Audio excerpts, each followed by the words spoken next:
Today, we're delving into a sobering and disturbing topic: why child molesters often face brutal violence and even death when they are incarcerated.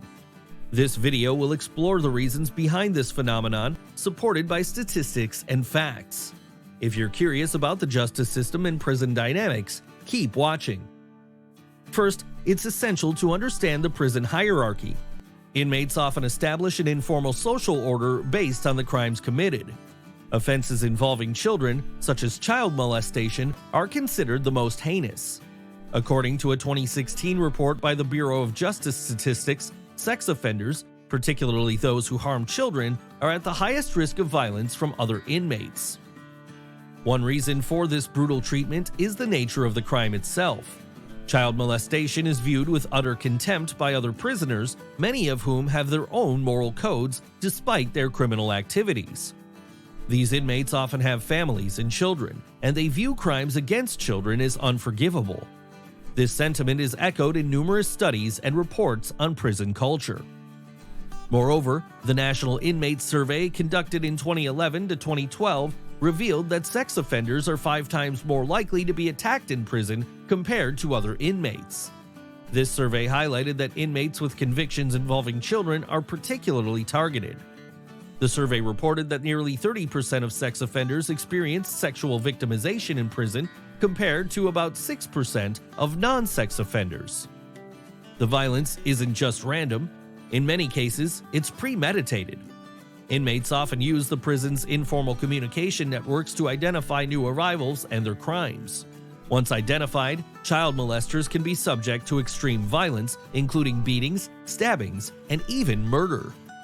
A 2018 study published in the journal Criminal Justice and Behavior found 14% of inmate homicides involved sex offenders, despite them making up a small percentage of the prison population. Another contributing factor is the lack of protection for these inmates. While prison officials are aware of the risks, the resources to protect vulnerable inmates are often limited. Protective custody units, designed to shield at-risk inmates, are frequently overcrowded. In some cases, child molesters are placed in the general population due to these limitations, heightening their risk of attack. To illustrate this point, let's look at a high-profile case. In 2019, Jeffrey Epstein, a convicted sex offender with multiple charges involving minors, was found dead in his cell under suspicious circumstances. While officially ruled a suicide, many speculate that he was targeted due to the nature of his crimes and the high-profile individuals involved. The brutal reality of prison violence against child molesters raises significant questions about the justice system. While some may argue that these individuals are getting what they deserve, it's crucial to consider the broader implications. The Eighth Amendment to the U.S. Constitution prohibits cruel and unusual punishment, and many argue that the violence these inmates face constitutes such punishment. There are ongoing efforts to address this issue. Prison reform advocates call for better protection measures, including improved screening process to identify at-risk inmates and more resources for protective custody units. They also emphasize the need for mental health support, as the fear and trauma experienced by targeted inmates can lead to severe psychological issues.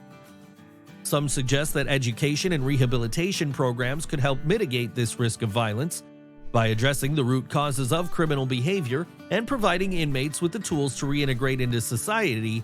While it's easy to understand the disdain for such offenders, it's essential to consider the principles of justice and humane treatment. At Rosenfeld Injury Lawyers, we believe in justice for all, even those who have committed heinous crimes. If you have any questions or need legal advice, don't hesitate to contact us. Thank you for watching. Stay informed, stay compassionate, and let's continue to strive for a fair and just society.